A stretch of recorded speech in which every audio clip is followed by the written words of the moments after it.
This past week, we've seen foggy mornings and dreary afternoons with a mild Wednesday and Thursday. Christy joins me with your forecast to let us know if these mild conditions linger for the weekend. Also, Tyler looks into past central Pennsylvania winters and the outlook for snowfall this winter season. All this and more, whether or not, begins now.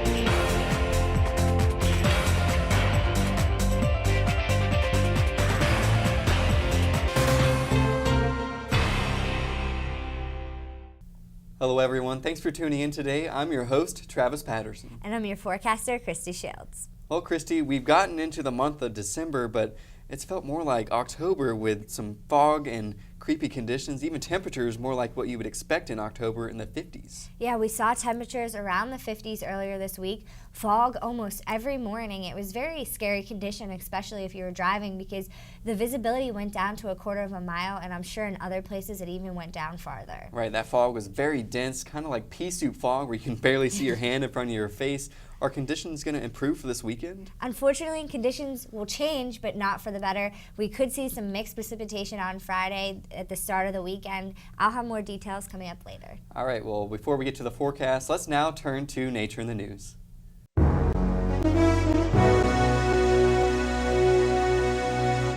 We start Nature in the News with the end of the 2013 Atlantic hurricane season. The season ended this past Saturday, November 30th, on a quiet note.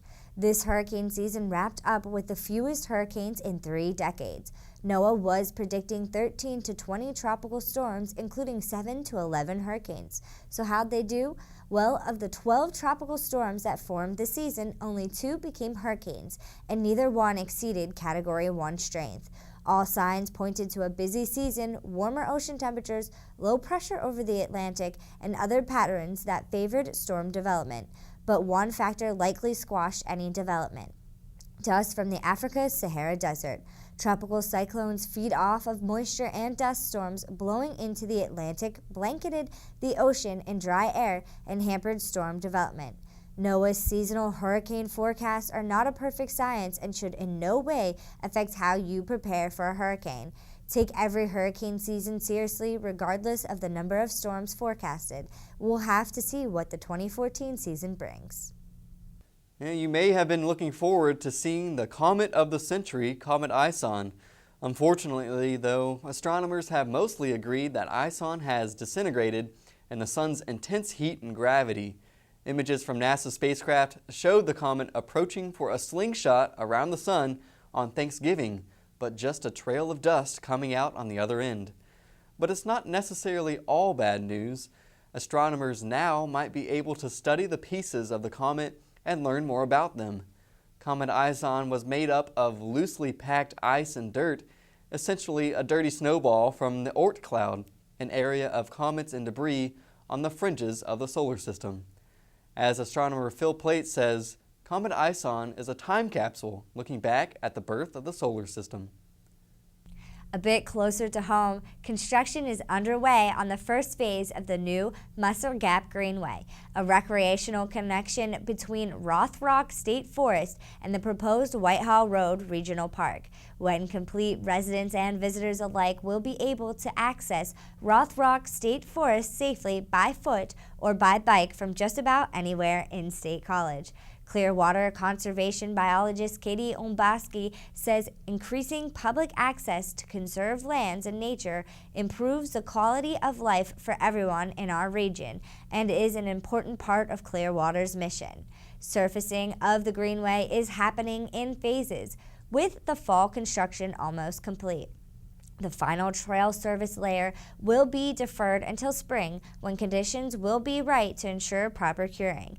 The trail, therefore, will be open and completed in spring of next year. Well, I'm sure all of us on Whether or Not are looking forward to that trail opening next year. But changing gears a bit, here's something quite interesting and a little strange. How about using cars to measure rainfall? Well, German researchers are proposing just that. They propose using windshield wipers to measure rainfall and include GPS data. The more than 40 million cars in Germany alone could contribute a great deal of information, even if a fraction of them were equipped with some kind of means for sending the rain data back to scientists. They hope to collect an ample amount of data that would help them predict and forewarn of floods. Of course, measuring the amount of rain via wiper blades is no small feat.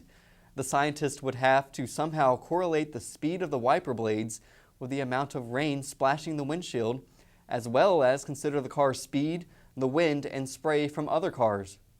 Project leader Haberlant said, "The value of using moving cars to measure rainfall is not about a higher accuracy of rainfall measurements, but about a much higher number of measurement points." These types of rainfall measurements could prove very beneficial in predicting rainfall rates and amounts in areas with varying topography, such as across the mountainous terrain of Pennsylvania someday. And to see if any more rain will splash against your windshield this weekend, here's Christy with your forecast.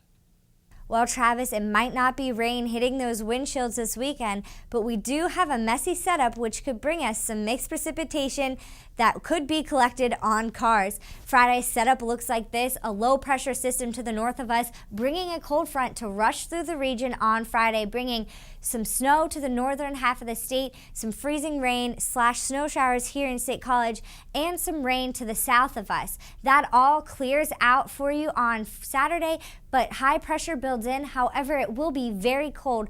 The average temperature for this time of the year is around 40 degrees, and we'll be only reaching around 34 degrees here on Saturday, so it will be a chilly one in State College. That high pressure moves off to the northeast on Sunday, bringing a chance of lake effect snow showers throughout the day on Sunday. But that's not our big precipitation maker here on Sunday. If we take a look, there is a trough to the south of us, and that potentially will shift the winds, and there will be a disturbance that will come up into Pennsylvania throughout Sunday evening into Monday morning, which could bring us snow showers at first, switching over to mixed precipitation, and then into rain on Monday. It could be potentially some ice accretion throughout the entire state, so it's definitely something we need to keep an eye on. But if we break it down for you on Friday, 45 degrees for your high temperature with some mixed precipitation throughout the entire day on Friday. So if you are traveling, you want to be careful because it could potentially be some dangerous situations throughout the mountains in Pennsylvania. 28 degrees for your low temperature on Friday night with some rain and snow showers. I expect most of it to be some snow showers due to the temperature only being 28 degrees below the freezing mark. Saturday, cloudy skies, a high around 34 degrees. Again, definitely a colder air mass than what we saw earlier this week when temperatures were in the upper 40s and 50s here in Happy Valley. So definitely, if you want to go get your Christmas tree, if you haven't done so already, Saturday is going to be the best day to go do those errands because Friday and Sunday look to be quite the messy situation. So Saturday night, 21 degrees, partly cloudy skies, but flurries are still possible, and it will be very cold at that 21 degrees. If you're going out, make sure you're bundling up there, and just make sure you have an ice scraper for Sunday because ice is definitely a possibility here. It's 30 degrees with those snow flurries possible on Sunday, switching over to ice. So make sure you tune in to any meteorologist to make sure that the weather stays good in your area and you are prepared. But right now, Tyler is up next with a feature on different types of winter weather.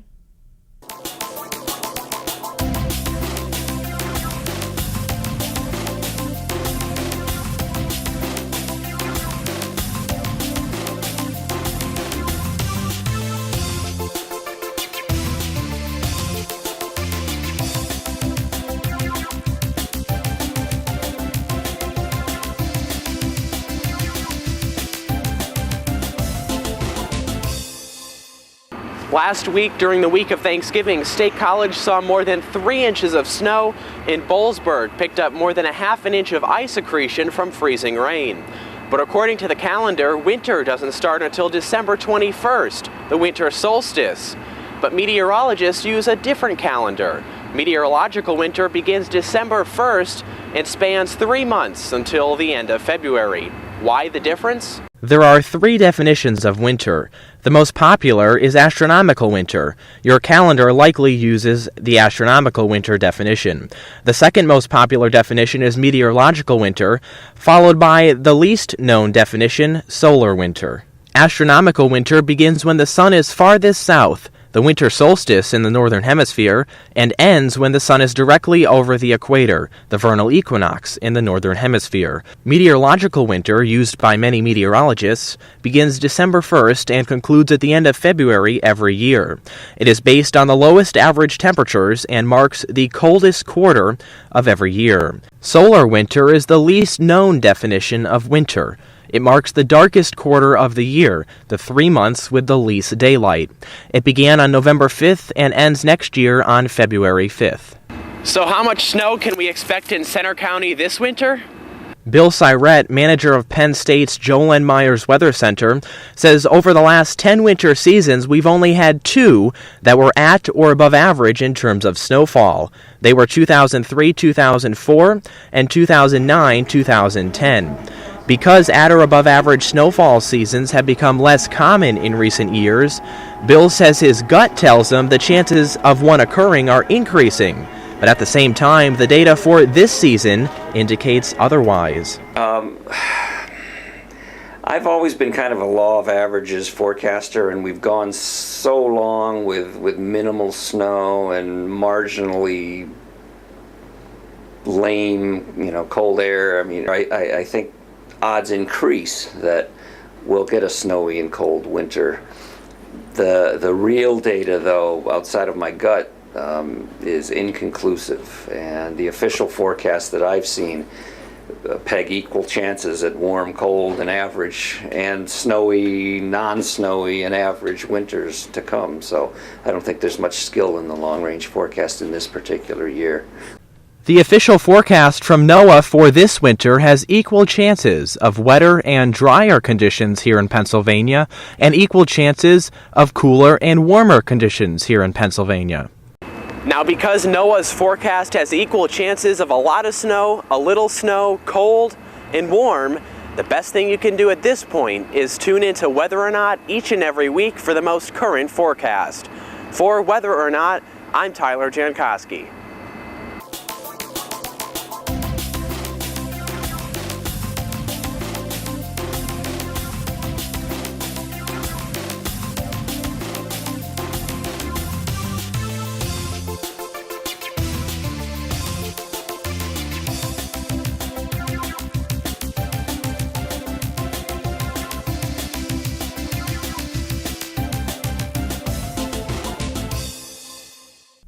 It's time now to take a look at the extended forecast and your weekend recap. This weekend could be a messy one for travel with mixed precipitation on Friday, a high around 45 degrees. Saturday, it clears out with 34 degrees as your high temperature, so really the temperature will drop between Friday and Saturday. Sunday, snow flurries are possible with a high around 30 degrees. Those snow showers will be from lake effect snow. And then for your extended forecast, next week is going to be a chilly one. Look at this. 40 degrees is your average temperature for this time of the year, but it'll dip down on Wednesday to around 20 degrees. Monday and Tuesday bring some even more mixed precipitation and snow to the region and then clears out for the end of next week. So snowflakes will fall with chilly temps.